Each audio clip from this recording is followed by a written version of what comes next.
Hey there, Pop Geek subscribers. I'm Adam Pope, your 5 minute film freak, back with another horror movie review just in time for the Halloween season. Full Moon Features is back at it again with Death Streamer.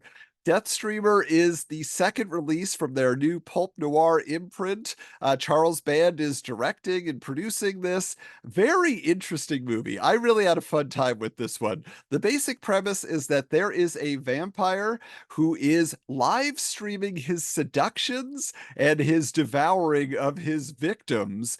These seduction scenes are very interesting because it is all first person, and he is wearing these special glasses that have a camera installed, and so you get to see the reaction of the future victim as they're being seduced and all of that. It's a very sexy film. There's a lot of sensuality to it there, in addition to your gore and your blood. But I will say this, you might be thinking, oh, well, it's a found footage type film, right? Like that's what they're going for. Not at all. The cinematography in this film is actually really lush and just beautiful lighting, great angles, very creative stuff that they're doing here. The CGI effects are at a minimum. I mean, there are some in there, but most of it is practical effects, and they're really enjoyable. Plenty of, red liquid being splashed all around onto the victims, onto the floor, wherever it needs to be.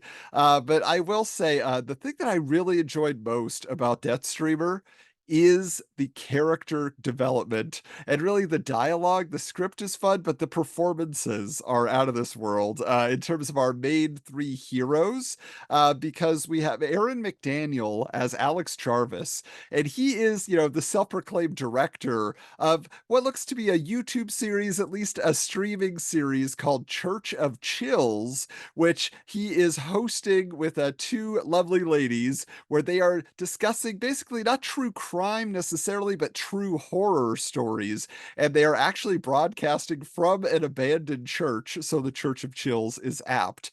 But yes, on one side, he has Emma Massalone as Edwina, which is quite an old timey, spooky name. And then you have Kaitlin Moore as Juniper, and so they are a great trio. Like they just have the banter in this film is so much fun. There are scenes where it might feel like exposition, or they're just staring at a screen, or most of their scenes are just filmed inside this church, which Charles Band actually purchased. This belongs to Full Moon Features, so it's very interesting to see how much they light up the screen. I want a Death Streamer 2 now, just so I can see this trio back together again on another adventure. They were so charismatic, so great.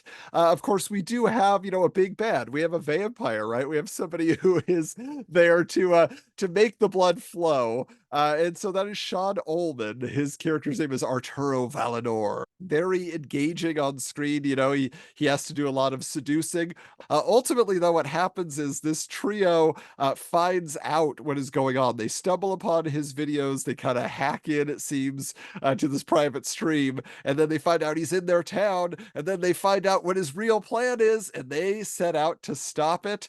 But it looks like he may have gotten to them first. Really, what it comes down to, though, is this film is just, it is fun. It's horror fun. I mean, the vampire has two, I don't want to call them lackeys. Are they henchmen? She's dressed, I guess, in what you would call like, Halloween Mardi Gras S&M gear. There's lots of chains and stuff. And then he's got a big guy who's his muscle, who wears a cool mask and like a leather jacket. Yes, you are going to get boobs and blood aplenty, but Death Streamer really has something unique to it. It has something special. It is available as of October 11th. It'll be on Tubi. It'll be on Amazon Prime. You can order physical copies. You can go to the Full Moon website. So it's just in time for the Halloween season. So gear up for that. Put it on your calendars. I highly recommend checking out Death Streamer. I really had a good time with it. But hey, I'll be back with more 5 minute horror reviews. We'll check you later.